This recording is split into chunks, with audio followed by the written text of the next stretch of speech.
High friends, welcome to my YouTube channel. मी तुमच्यासाठी परत एकदा नवीन आणि छोट्या मुलीचा हेअरकट घेऊन आली आहे.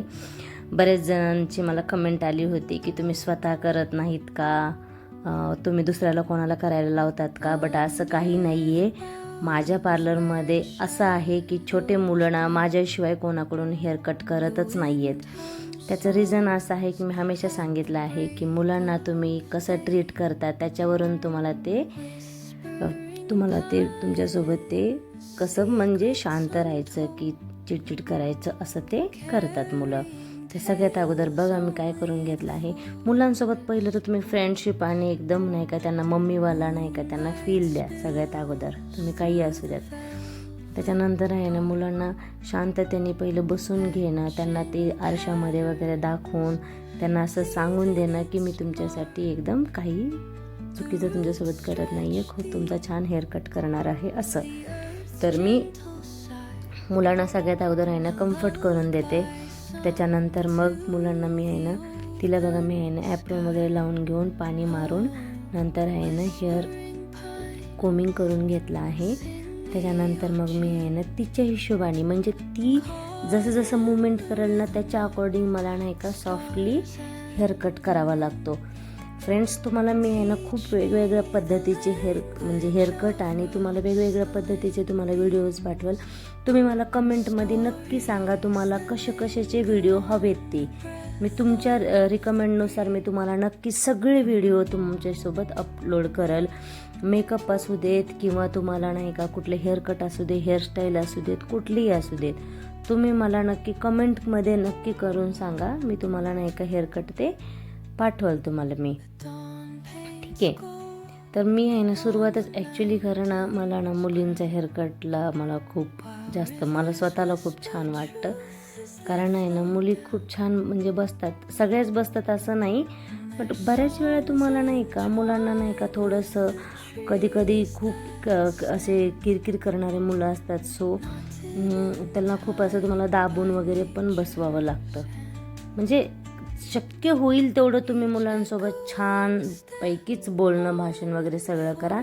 बट काही ऑप्शनच नसेल तर मग तसं करावं लागतं. ठीक आहे. सगळ्यात अगोदर बघा फ्रंटला करून घ्यायचं, ते जेणेकरून काय होतं मुलांचं नाही का मुलं शांत पण होऊन जातात आणि सुरुवातीला त्यांना एवढं जास्त माहिती नसतं. त्याच्यामुळं तुम्ही सुरुवातीला कधी पण फ्रंट बाजूच तुम्ही कट करून घ्या. कारण काय होतं मुलं ना पुन्हा शांत होतात ऑटोमॅटिकली. पण जर आपण अगोदर पाठीमागून वगैरे करून घेतलं ना तोपर्यंत मुलं घाबरून जातात. मग नंतर पुन्हा आपण पुढं आल्यानंतर मग करूच देत नाहीत. एखाद्या वेळेस पुन्हा पाठीमागचं तरी थोडंफार आपल्याला नाही का शेप देता येतो, थोडंसं त्यांना असं दाबून वगैरे. बट फ्रंटचा तर देताच येत नाही. त्याच्यामुळे सगळ्यात अगोदर फ्रंट साईड करून घ्या. मुलांचा स्टार्टिंगला मूड खूप छान असतो. ठीक आहे. आणि जेवढं होईल तेवढं तुमच्या पार्लरमध्ये थोडंसं चॉकलेट्स वगैरे ठेवून द्या. काय हरकत आहे नाही का, एवढं काय फरक पडत नाही 5 रुपयाची 10 रुपये चॉकलेट दिल्यानंतर.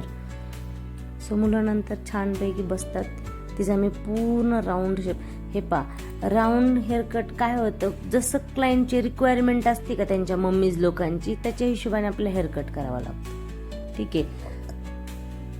राऊंड करून घ्यायचं आणि त्यातूनही काय करायचं तुम्ही ना दोन्ही साईडकडून विंचरून बघायचं. त्याच्यामुळं काय होतं की आपल्याला समजून येतं की कसं पण त्यांनी जरी हेअरकट नंतर विंचरलं जरी ना हेअर तरी पण ते हेअर व्यवस्थित त्यांचे सेट राहावे.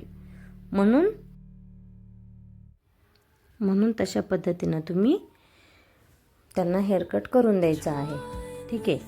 त्याच्यानंतर मग मी काय केलं आहे सगळीकडून नंतर आहे ना ट्रिमरने काय केलं आहे पूर्ण क्लीन शेव करून घेतलं आहे. क्लीन एकदम प्रॉपर क्लीन करून घ्या. बऱ्याच वेळा काय करतात त्यांचे पॅरेंट्स लोक नंतर मग इथं राहिलं थोडं तिथं राहिलं थोडं. काय असतं हे बघा, तुम्ही जेवढं फिनिशिंग चांगलं द्याल ना तेवढं जास्त करून आहे ना क्लायंट आहे ना तुमचे परमनंट होऊन जातात.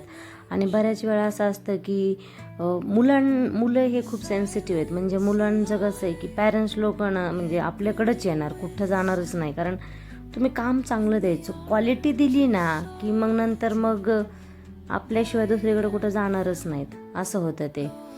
तर बघा मुलगी थोडीसं म्हणजे करत होती ही ना पण छोटीशी जी पिल्लू आहे ना ती करत होती थोडीशी किचकिच थोडीशी.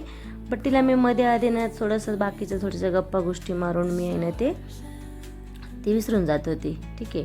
त्याच्यानंतर हां इथं बघा, आता तुम्ही याचं टेम्परेचर पण नाही का जास्त हॉट करायचं नाही आणि जास्त कूल पण नाही करायचं, मीडियम ठेवायचं. आणि ड्रायर मात्र तुम्ही सगळं वरच्या वरी जाऊ द्यायचं, म्हणजे स्कॅल्पला लागता कामा नये. स्कॅल्पला जर तुमचा ड्रायर लागला ना, मुलांना चटके भाजायचे चान्सेस जास्त असतात. हे छोट्या छोट्या गोष्टी आहेत, तुम्ही लक्ष देणं जास्त महत्त्वाचं आहे.